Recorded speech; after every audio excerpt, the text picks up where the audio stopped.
আপনি জানেন যে এই প্রশ্নটাও আপনি হয়তো আপনার মাথায়ও অনেকবার আসছে, যে কারণ সেনাপ্রধান সবসময়, আমাদের যিনি সেনাপ্রধান এখন আছেন, অন্তর্বর্তীকালীন সরকারের সময় ছিলেন, শেখ হাসিনার সময়ও তিনি ছিলেন, সেই সেনাপ্রধান সবসময় বলে এসেছিলেন যে নির্বাচিত সরকার এলে, মানে 5 আগস্টে ঘটনার পরে নির্বাচিত সরকার এলে সেনাবাহিনী ব্যারাকে ফিরে যাবে। এখনো যায়নি যে সেনাবাহিনী, এর কারণ কি বলে মনে হয়?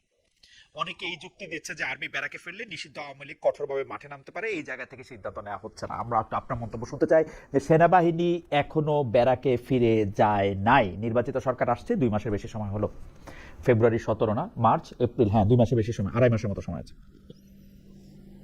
এটা নির্বাচিত সরকারের ব্যর্থতা।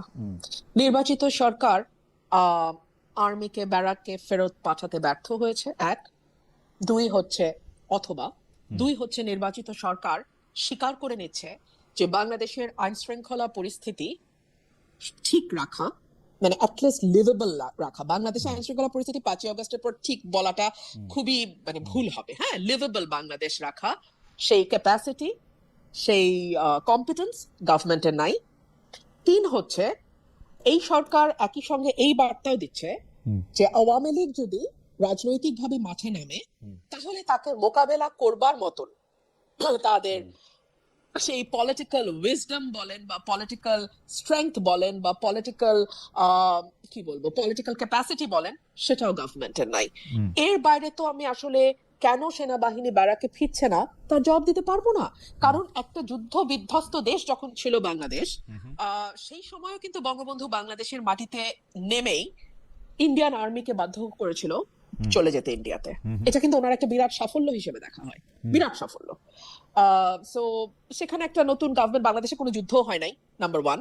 নাম্বার টু, বাংলাদেশ কোনো ওয়ার অবস্থায় এখন নাই, আগেও হয় নাই, এখনো নাই। এরকম অবস্থায় সেনাবাহিনী যারা, মানে আমার সবসময় আমাদের সেনাবাহিনী প্রধানকে মনে হয়েছে যে উনি যা বলছেন উনি সেটা মিন করছেন। উনি বলেছেন আমি টায়ার্ড, আমি ক্লান্ত হয়ে গেছি এই সিভিল দায়িত্ব পালন করতে করতে। That is not my job. He is absolutely right, that is not his job. কিন্তু তাকে এটা করতে হচ্ছে, স্টিল তিনি সেখানে এখনো আছেন, করতে হচ্ছে, স্টিল সেখানে আছেন, সেখানে আছেন এবং এবং তাকে এটা করতে হচ্ছে নিশ্চয়ই।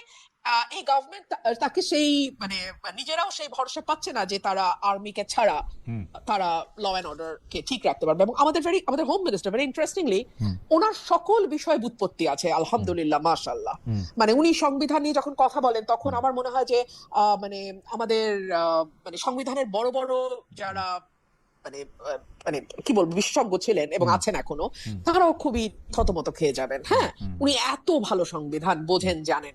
মানে উনি যদি একটু মাটিতে নেমে এসে, মানে সংবিধানের বইয়ের থেকে মাটিতে নেমে এসে আইন শৃঙ্খলাটার দিকে একটু তাকাইতেন, যদি মবের দিকে একটু নজর দিতেন, যদি ওনার দলের নেতা কর্মীদের চাঁদাবাজি এবং এলাকায় এলাকায় যে দখলদারিত্ব সেটার দিকে নজর দিতেন, কিংবা ধরুন এই যে হরে দরে কশ্যপ গোত্রের মতন মামলা হচ্ছে হরে দরে, হ্যাঁ, সেগুলোর দিকে একটু মানে নজরদারিটা বাড়াইতেন, তাহলে হয়তো মানে আর্মি ব্যারাকে ফিরে যেতে পারতো, তাহলে হয়তো বাংলাদেশের মানুষ আরেকটু পিসফুলি ঘুমাইতে পারতো, তাহলে হয়তো যারা কোনো দল করে না তারা আরেকটু বেশি নিরাপদ বোধ করতো। আমার কাছে এটাই মনে হয়। মব নিয়ে যখন কথা বললেন তখন আমি আমার মনে আছে যে আপনার সঙ্গে ঢাকায় যখন আমার কথা হয়েছিল, সাক্ষাৎকার আপনি বলেছিলেন যে অন্তর্বর্তী আমি আপনাকে কোট করছি, অন্তর্বর্তী সরকারের কোনো অংশের ইন্ধনেই একটি শক্তি মাঠে ছিল যারা মবের মাধ্যমে অরাজক পরিস্থিতি তৈরি করত। গত 17 মাসে কয়টি মব ভাঙা হয়েছে, কয়টি মাদার ভাঙা হয়েছে, এই একসময় এগুলির হিসাব রাখা কঠিন হয়ে পড়েছিল। কিন্তু আমরা কিন্তু এই অন্তর্বর্তী সরকার চলে যাওয়ার পরও একই রকম ঘটনা দেখছি, একই রকম ঘটনা ঘটছে। আপনি ডক্টর ইউনূসের আমলে মবের পেছনে অন্তর্বর্তী সরকারের কোনো অংশের ইন্ধনের কথা বলছিলেন, এখনকার ঘটনা এই সরকারের কোনো অংশের ইন্ধন কি দেখেন? এখন তো আমরা মানে থানার ভিতরে মব করা হচ্ছে, যেটাতে ছাত্রদলকে আমরা আক্রমণকারী দেখছি। অনেকে বলছেন যে তাদের বিরুদ্ধে মামলাটা পর্যন্ত নেওয়া হচ্ছে না। এই যে ঠিক সমস্যাটা এই জায়গাটাতে খালেদ ভাই, ঠিক এই জায়গাটাতে আমরা একটা ট্রেন্ড সেট করেছে 17 মাস ধরে, হ্যাঁ, যে দাবি আদায় করতে চাও লোক জড়ো করো, কোনো কিছুর মানে কোনো ব্যক্তির কাছ থেকে 10 লাখ 20 লাখ টাকা একবারে নিতে চাও, মব তৈরি করো, কোনো প্রতিষ্ঠানের প্রধান পরিবর্তন করতে চাও, মব তৈরি করো, কাউকে চেয়ার থেকে সরাই দিতে চাও, মব তৈরি করো। এই যে একটা কালচার 17 মাস ধরে আমরা একেবারে মানে সমাজের মধ্যে বৈধতা দিয়ে দিলাম, সেটা থেকে তো চট করে উঠবে না মানুষ, যদি না আপনি শক্ত হাতে সেটাকে হ্যান্ডেল করেন। ধরেন খালেদ ভাই, আমি আপনার একটু বলি, 21শে ফেব্রুয়ারি আমার উপর হামলা হয়ে ফুল পায়ে পিষে আমার নেতাকর্মীকে পিটায়া ব্রাহ্মণবাড়িয়ায় এই ঘটনা ঘটছে, শহীদ মিনারে ফুল দেওয়ার সময়। আমি বিএনপি কে অলওয়েজ বলি আনস্মার্ট পার্টি। হ্যাঁ, মানে এদের যতটুকু না মানে মানে ইয়ে আছে, ক্যাপাসিটি আছে, কিন্তু সেটাকেও তারা না প্রপারলি পলিটিক্যালি ইউটিলাইজ করতে পারে না। ধরেন ওই দিনই যদি স্বরাষ্ট্রমন্ত্রী একদম শক্তভাবে কন্ডেম করে যারা এটার সঙ্গে যুক্ত তাদেরকে আইনের আওতায় নিত, তাহলে কিন্তু এখন তারা এটাকে পলিটিক্যালি পজিটিভ একটা কালার দিতে পারতো, মানে কিছুটা ক্রেডিট তাদের ঝুলিতে গিয়ে জমা হইতো যে আমরা কিন্তু জিরো টলারেন্সে আছি। সে আমাদের দলের বাইরে চলে গেছে, সে স্বতন্ত্র এমপি, কিন্তু আমরা তার বিরুদ্ধে হওয়া কোনো অন্যায়কেও মানবো না।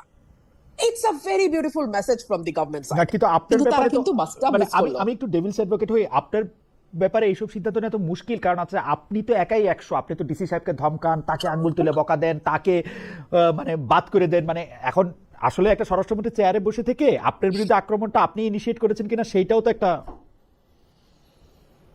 করেন আমি ইনিশিয়েট করেছি।